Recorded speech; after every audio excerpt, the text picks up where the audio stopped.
Moving on to a different culture in order to explore its early connections with marijuana, today we know that India, officially known as the Republic of India, is a country located in South Asia. It is the seventh largest country by area in the world and the second most populous country.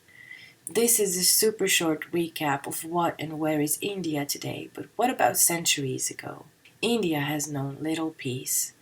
Invaded from both land and sea, it has seen many conquerors and has witnessed many empires come and go. Cyrus and Darius of Persia sent their armies there. On the heels of the Persian came Alexander the Great. After Alexander came more Greeks, then Parthians from Iran, Cushians from beyond the mountains in the north, then Arabs, followed by the Europeans. Unlike China, which remained remote and isolated from the rest of the world for much of its history, India was known to all as the great nation of the ancient world.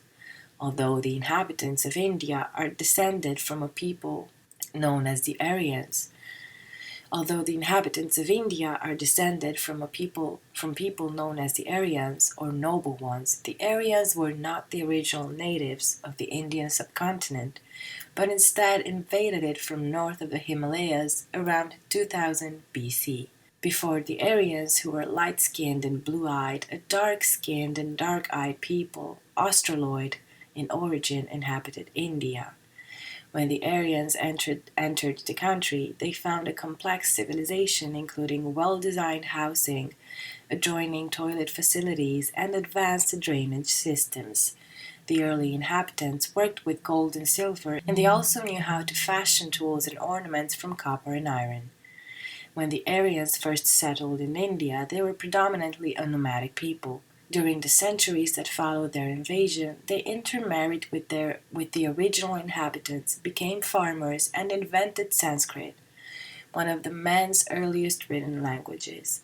A collection of 4 holy books called the Vedas tells of their daring exploits, their chariot battles, conquests, subjugation of enemy armies, eventual settlement in the land of the Indus, and even how their god Siva brought the marijuana plant down from the Himalayas for the use and enjoyment. According to one of their legends, Siva became enraged over some family squabble and went off by himself in the field.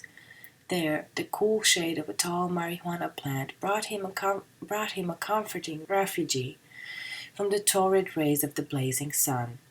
Curious about this plant that sheltered him from the heat of the day, he ate some of its leaves and felt so refreshed that he adopted it as his favorite food, hence his title, the Lord of Bhang.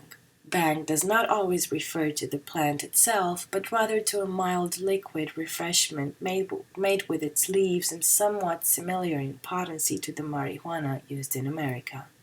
Bhang was and still is to India what alcohol is to the West. Many social and religious gatherings in ancient time as well as present were simply incomplete unless Bhang was part of the occasion. Without Bhang at special festivities like a wedding, evil spirits were believed to hover over the bride and groom, waiting for an opportune moment to wreak havoc on the newlyweds. Any father who failed to send or bring Bhang to the ceremonies would be revealed and cursed as if he had deliberately invoked the evil eye on his son and daughter. Bhang was also a symbol of hospitality. A host would offer a cup of Bhang to a guest as casually as we would offer someone in our home a glass of beer. 2 other concoctions made from cannabis in India are Ganja and Charas. In terms of etymology, Ganja is borrowed from Hindi, a name for cannabis, which is derived from Sanskrit ganja, referring to a powerful preparation from cannabis sativa. The word was used in Europe as early as 1856 when the British enacted a tax on the ganja trade. Ganja is prepared from the flowers and upper leaves and it is more potent than Bhang. Charas is the most potent out of the 3 preparations and it is made from the flowers in the height of their bloom.